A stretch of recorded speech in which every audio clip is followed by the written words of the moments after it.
Hello అందరికీ welcome to Shannu vlogs. ఈరోజు వచ్చేసి ఎగ్ పులావ్ అయితే సింపుల్గా అయితే చూపించేస్తాను. ముందుగా అయితే ప్రాసెస్ అయితే చూసేద్దాం. ముందుగా ఒక పాత్ర పెట్టుకున్నాను. నేను ముందుగానే అందులో ఎగ్స్ అయితే ఫ్రై చేసుకున్నాను అదే ఆయిల్లో. అదైతే వీడియో క్లిప్ మిస్ అయిపోయింది. కొద్దిగా పసుపు అలాగే సాల్ట్ వేసేసుకొని ఎగ్స్ అయితే ఫ్రై చేసుకున్నాను. అవి పక్కకు తీసేసి అదే ఆయిల్లో అయితే కన్నా కొద్దిగా సాసులు అయితే వేసుకుంటున్నాను. సాసులు అందుగా చిన్నగా కట్ చేసుకున్న ఉల్లిపాయలు కూడా వేస్తున్నాను. ఇవి వచ్చేసి ఫ్రై చేసుకున్న ఎగ్స్. ఆయిల్ వేడైన తర్వాత ఇవన్నీ వేసుకోవాలి. ఆనియన్స్ అలాగే చిన్నగా కట్ చేసుకున్న పచ్చిమిర్చి కూడా వేస్తున్నాను.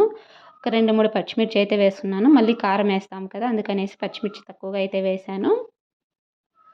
ఇవి కొద్దిగా ఫ్రై అయిపోయిన తర్వాత ముందుగా మనం దంచి పెట్టుకున్న అల్లం వెల్లుల్లి పేస్ట్ అయితే వేస్తున్నాను. ఫ్రెష్గా చేసుకోండేది అయితే వేసుకుంటే టేస్ట్ చాలా బాగుంటుంది. నేనైతే ఫ్రెష్గా ఉండేది అయితే వేస్తున్నాను. ఇది కొద్దిగా ఫ్రై అయిపోయిన తర్వాత ఒక 2, 3 టమోటాలు వచ్చేసి ఇలా మిక్సీ పెట్టుకొని పేస్ట్ లాగా అయితే రెడీ చేసుకోవాలి. రెడీ చేసుకొని ఇందులో అయితే వేసేసుకుంటున్నాను. మీరు కావాలంటే టమోటాలు కట్ చేసుకొని కూడా వేసుకోవచ్చు. నేనైతే ఇలా ప్యూరీ లాగా చేసుకొని అయితే వేస్తున్నాను. ఇది కొద్దిగా ఫ్రై అయిపోయిన తర్వాత పచ్చివాసన పోయే వరకు ఇలా ఫ్రై చేసుకోవాలి. ఇందులోనే టేస్ట్కి తగినట్లు కొద్దిగా కారము అలాగే పసుపు, మనం ముందుగా పచ్చిమిర్చి వేసుకున్నాం కదా, దాన్ని చూసుకొని అయితే కారం అయితే వేసుకోవాలి. కొద్దిగా పెరుగు కూడా యాడ్ చేసుకుంటున్నాను ఇందులోనే. ధనియాల పొడి, గరం మసాలా అలాగే బిర్యానీ మసాలా ఉంటే బిర్యానీ మసాలా వేసుకొని అయితే అంతా ఫ్రై చేసుకోవాలి. ఉప్పు కూడా టేస్ట్కి తగినట్లయితే వేసుకుంటున్నాను. నేనైతే రాళ్ళు ఉప్పు అయితే వేసుకుంటున్నాను. మీకు కావాలంటే సాల్ట్ కూడా వేసుకోవచ్చు. ఈ మసాలాలన్నీ వేసుకొనేసి అయితే ఫ్రై చేసుకోవాలి కొద్దిగా పచ్చివాసన పోయే వరకు. ఇలా ఇదంతా ఫ్రై అయిపోయిన తర్వాత ఇందులోనే మనం ముందుగా వాష్ చేసి పెట్టుకుంటాం కదా రైస్, అవి కూడా వేస్తున్నాను. నేనైతే ఒక గ్లాస్ రైస్ అయితే తీసుకుంటున్నాను. దానికి 2 గ్లాసెస్ వాటర్ అయితే తీసుకోవాలి. నేనైతే నార్మల్ రైసే తీసుకున్నాను. నార్మల్ రైస్ అయినా టేస్ట్ చాలా బాగుంటుంది. ఒకసారి ట్రై చేసి చూడండి, ట్రై చేయని వాళ్ళు ఉంటే. ఇదంతా బాగా ఫ్రై అయిపోయింది. ఇప్పుడైతే రైస్ అయితే వేసుకుంటున్నాను. రైస్ అంతా వేసుకొనేసి అయితే మనం బాగా మిక్స్ చేసుకోవాలి. అంతా బాగా మిక్స్ చేసుకున్న తర్వాత మనం వాటర్ అయితే వేసుకోవాలి. చెప్పాను కదా, ఒక గ్లాస్ రైస్కి 2 గ్లాసెస్ ఆఫ్ వాటర్ అయితే వేస్తున్నాను. ఇదంతా బాగా మిక్స్ చేసుకోవాలి.